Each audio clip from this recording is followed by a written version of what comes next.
CUAC y el Centro de Investigación Interdisciplinaria de la Facultad de Filosofía presentan Tiempo y Memoria con Cecilia Figueroa. Comenzamos. Buenas tardes, bienvenidos a una emisión más de este programa, que no va a ser una emisión más porque vamos a hablar de literatura y de literatura muy fresca, novedosa, diferente, interesante. Para ello nos acompaña la escritora Sabine Schütze. Espero haberlo pronunciado bien. Perfecto.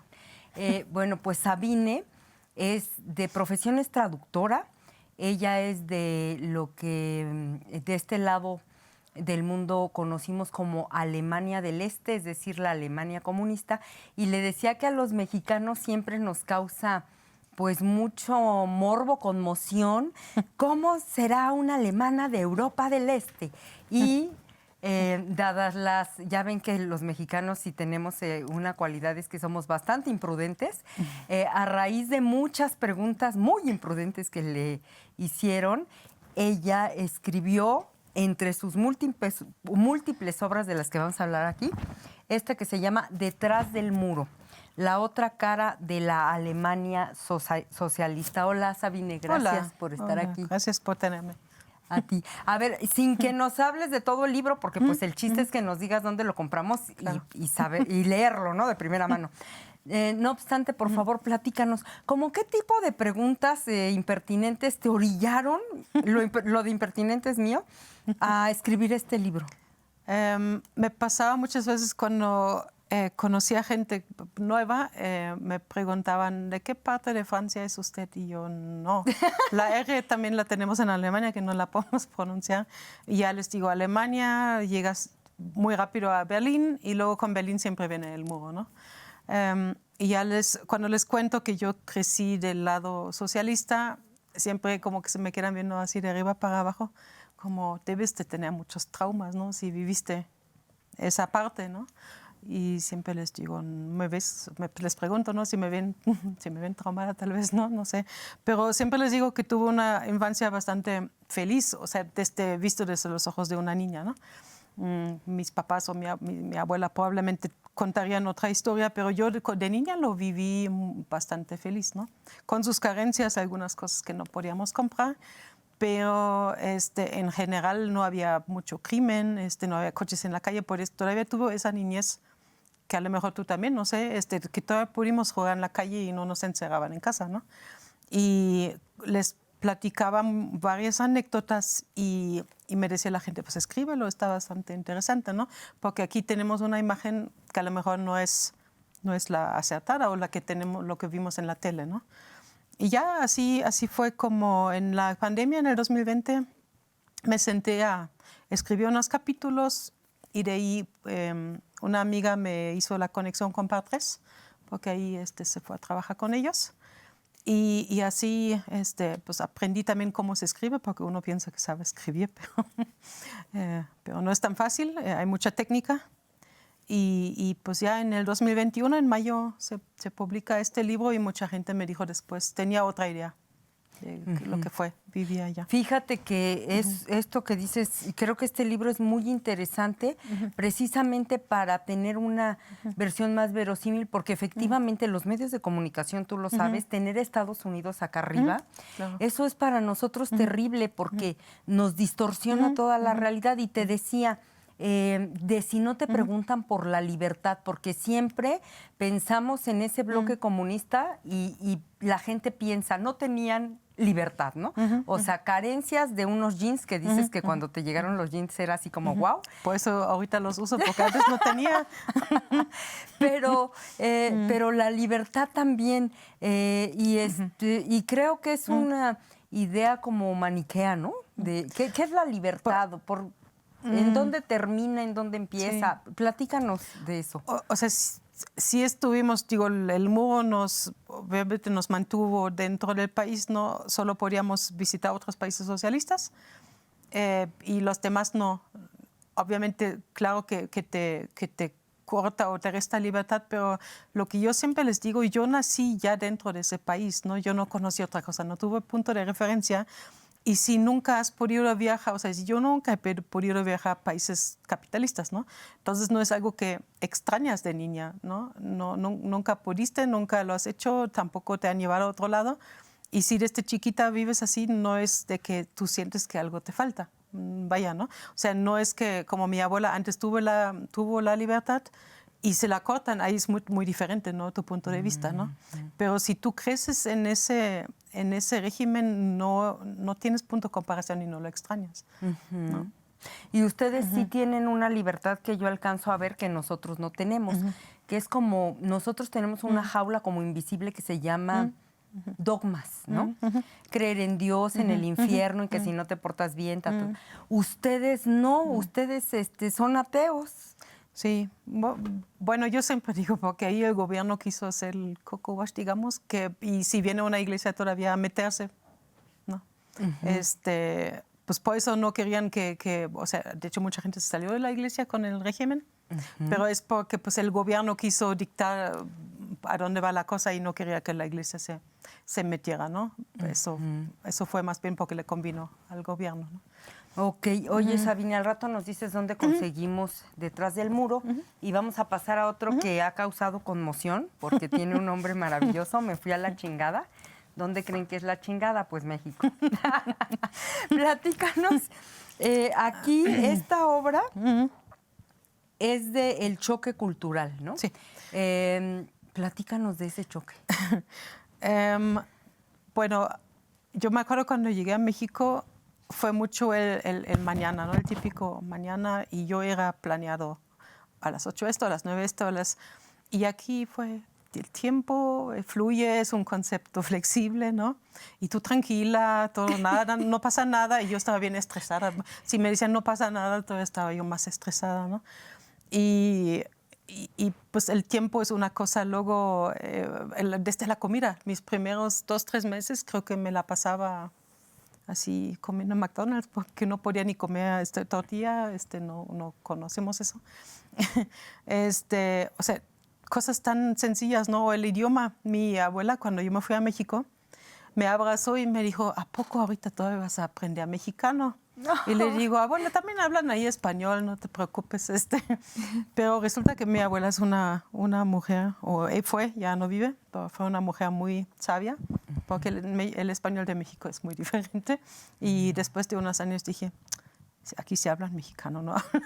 No hablan español. Y yo me acuerdo la primera vez que vine a México a las prácticas, yo había estudiado español en Alemania. Y nos enseñaban vosotros hicisteis, ¿no? Como en España. Porque mi maestro era de Madrid y yo llegué aquí hablando así y la gente me decía, ¿tú de dónde saliste con tu acento raro y hablando como español? Me lo quitaron aquí en los 3 meses y ya regresaba yo a Alemania, a mi universidad, diciendo un ratito, despuesito y así. Y mi maestro de Madrid casi le dio un infarto. Y me dijo después, el español de México es muy bonito, pero aquí hablamos castellano. Y tuve que regresar vosotros y todo. Y fue interesante. El idioma, ya lo platicaste hace rato, el famoso centro de mesa. O sea, aquí he observado muchas cosas que al principio no entendía por qué lo hacían. Nada más me llamaban la atención, ¿no? Y después un día tomé también un curso intercultural porque estaba yo en la empresa a cargo de expatriados.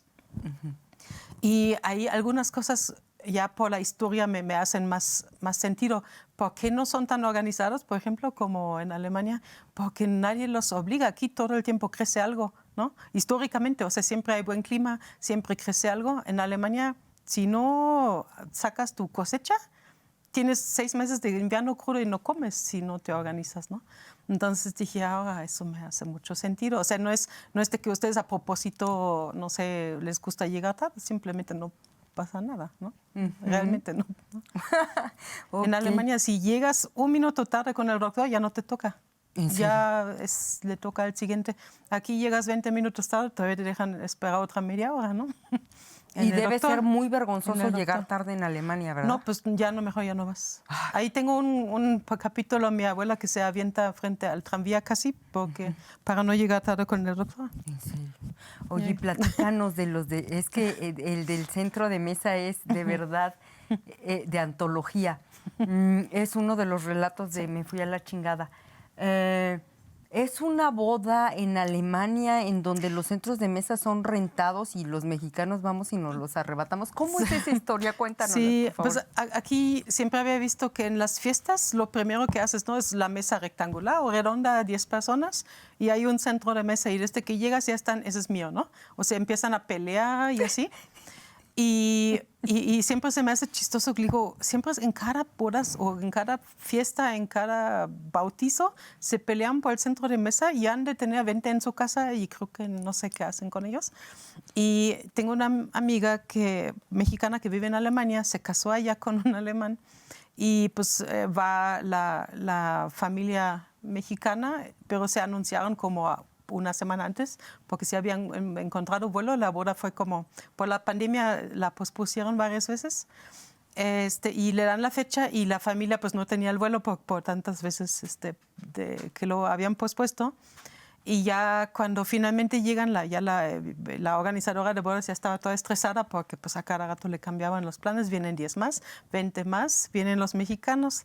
Entonces los acomoda, no sin estar de malas todo el tiempo, porque pues no podemos vivir con la incertidumbre los alemanes.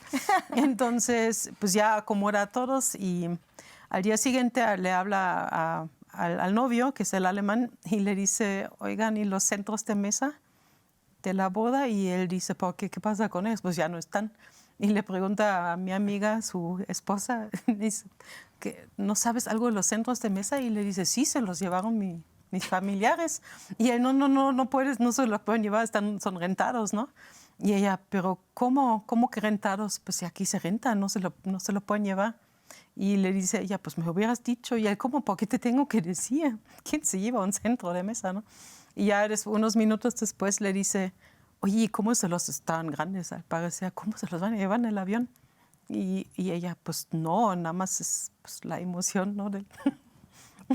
O sea, el chiste es llevártelo y ganarlo, ¿no? Y eran como 50 euros la pieza o algo así, no sé. Entonces los tuvieron que pagar. ¡Qué barbaridad! Sabine, y tú has escrito también, bueno, has colaborado mucho en trilogías, en antologías. Tienes mucho de mujeres. Por ejemplo, Bajo la falda, antología de cuentos históricos, que me decías que este es de mujeres fuertes. Sí. ¿Cómo a quiénes podemos encontrar aquí? Ahí encuentran 2 cuentos de María Estuardo, por ejemplo, La reina escocesa, que yo y otra escritora, no sé por qué, siempre decimos que en nuestra vida anterior a lo mejor vivimos allá, no sabemos, pero como que nos parece que fue una mujer muy, muy fuerte porque desde chiquita ya casi nace, ¿no? Y la casan o la prometen con el delfín de Francia. Y nunca fue nada más mujer o niña, ¿no? Siempre vas a ser reina de Escocia, Inglaterra tal vez también. Ya desde chiquita ya la mandan, crece en la corte francesa y la mandan a Escocia, pues a las tierras altas ahí con los clanes que se están peleando entre sí por los hombres en el poder y ella se tiene que imponer en esa vida oscura ahí, ¿no? Y se impuso. Yo siempre dije, su prima, dijimos esta Elizabeth o Isabel, como le dicen aquí, fue más longeva en el poder, ¿no? Pero ella siempre fue mucho más insegura y con sus consejeros. Y esta reina fue muy impulsiva, pero también más autónoma. Tenía más valor y más, ¿no? Y fue una mujer muy fuerte. ¿Y quién más tenemos ahí? Marie Curie, también la admiro mucho. Hay algunas mujeres, digamos, anónimas. Por ejemplo, tengo ahí un cuento de una francesa que sobrevivió a un campo de concentración y cómo se escapó del campo, cómo llegó a casa. Ya no encontró su familia, por ejemplo, y qué haces ahí. Qué barbaridad. Digo, no es una mujer conocida, pero es en representación de las que sobrevivieron. Y así muchas mujeres fuertes, algunas reales, otras inventadas.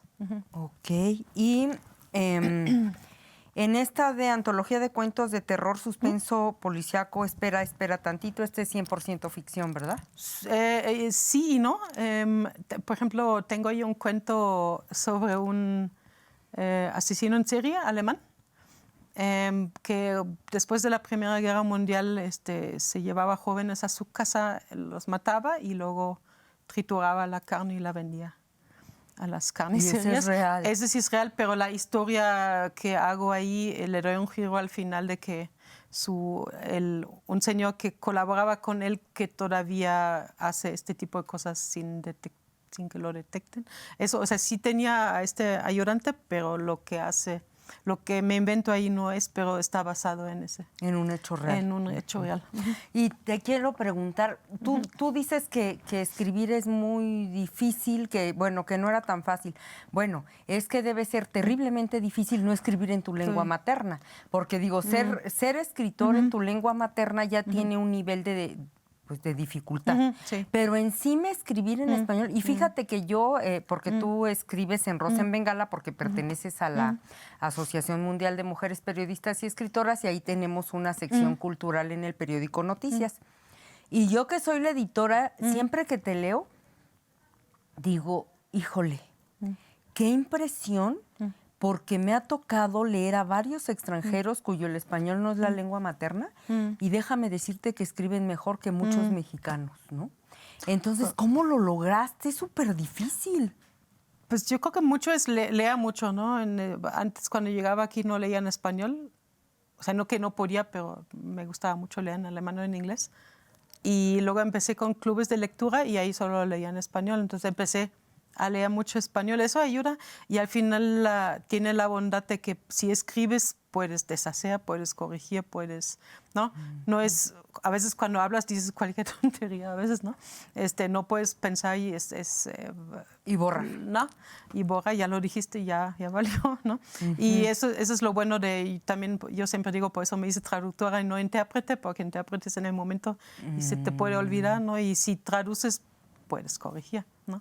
Eso es lo bueno, y a veces me paso una tarde entera nada más buscando una palabra que quiero. ¿En serio? O una expresión, ¿no? Entonces es lo bueno de escribir, porque no es en el instante, ¿no? Y también, por ejemplo, frases, que esa también...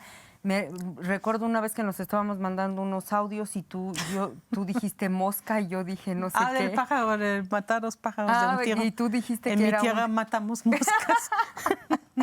Sí. Qué interesante. Y volviendo a lo de mujeres, tienes mucho de mujeres, por ejemplo, mujeres con voz de tinta. ¿De qué se trata este texto?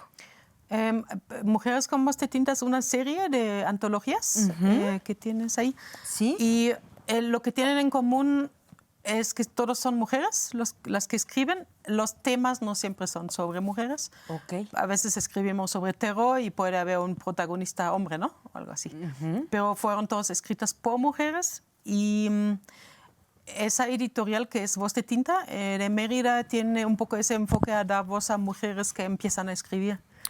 Entonces puedes mandar, si tienen una convocatoria, puedes mandar, si eres mujer, pues un texto, y si pasa sus filtros, pues te publican en el libro. Y el que sostuviste ahorita ahí, el blanco, por ejemplo, son puros textos de, ahí creo que por ahí dice de lado, son sobre injusticia social. Sí, ok. Entonces, abuso de las autoridades, por ejemplo, cualquier cosa que tenga que ver con con temas sociales, de la matanza de periodistas viene ahí, trata de blancas, todas cosas. Okay. Y también tienes, me decías de brujas y cosas así como de terror, aquí, que infiero que son estas, ¿no? Una gota de magia. Esa es de brujas y también esa que está allá. Hechizos, pócimas y brujería. Y ahí hay otro de brujas. ¿A fuego de sangre? Sí, esa es sobre la brujería como más oscura, más sangrienta, medieval. Y el otro de la gota de magia es que hay hoy todavía de brujería, ¿no? Porque sí hay bastante. Sí. Eso te quiero preguntar. Siempre los mexicanos pensamos que por esta herencia mesoamericana de sacrificios y de prende la vela negra y de los afro que llegaron aquí, que el vudú y que la magia negra. siempre pensamos que es como privativo de nosotros. Y viajas y te das cuenta que... ¿Qué nos puedes contar, por ejemplo, de Alemania y esto de las brujas y... Sí, de hecho, cuando tuvimos el taller de brujería ahí con padres, me sorprendió porque yo cuando pensaba en la Inquisición, siempre dije España, ¿no? España fueron los que más... No, fuimos nosotros. Tuve que aprenderlo en el taller. Los alemanes fueron los que más brujas quemaban, ahogaban y, o sea, otra vez nosotros. Sí, fue muy interesante y la última vez que fui a Alemania hasta fui a una ciudad donde decían que hubo mucha brujería, mucha inquisición. Y si ves las cifras, Alemania fue el país que más brujas quemaron. Supuestas brujas quemó, y también el martillo de brujas, no sé. El martillo de las brujas escrito por dos frailes alemanes, sí, dominicos. Ajá. Sí.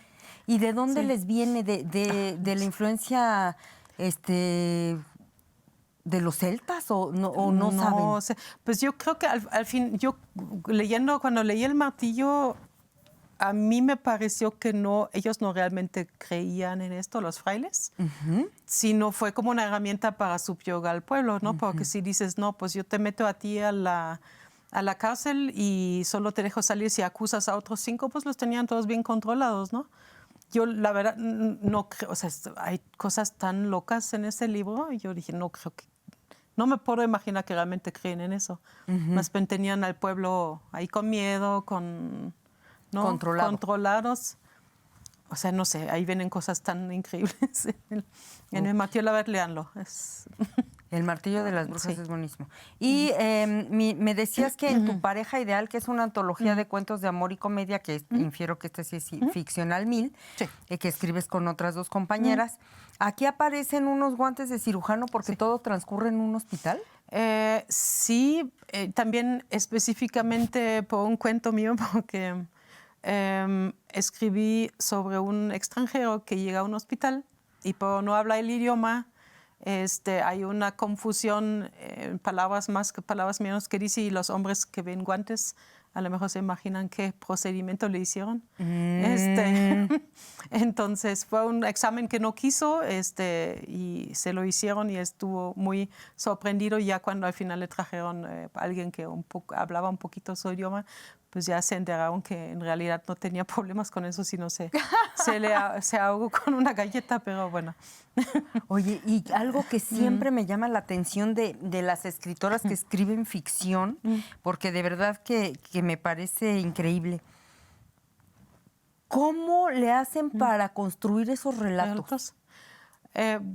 Yo creo que de por sí tengo la imaginación muy fructífera o algo. A veces recojo a mi hija a la escuela, me da algún trabajo que hicieron y ya me invento una historia. Me dice, ¿cómo te inventas todo eso, no? Pero también en el taller de padres, donde participo, siempre nos dan a veces tareas muy locas, y creo que algunas historias jamás las hubiera escrito. Por ejemplo, estábamos viendo, ahorita va a salir pronto una antología de símbolos y secretos. Y pues uno piensa símbolos chinos, ¿no? Lo común. Y nuestra maestra nos dijo, bueno, con tal de que no escriban sobre los símbolos más comunes, díganme un número de 1 al 5 y yo les asigno un animal. Y ya me tocó un caballito de mar, y tenía que escribir, esa fue la tarea, sobre un como tótem en una tribu, y mi animal totémico va a ser el caballito del mar. Y ahorita haz algo con esto, ¿no? Dije, mi tribu va a ser muy temida. Otros tienen osos, águilas y todo, yo tengo un caballito del mar.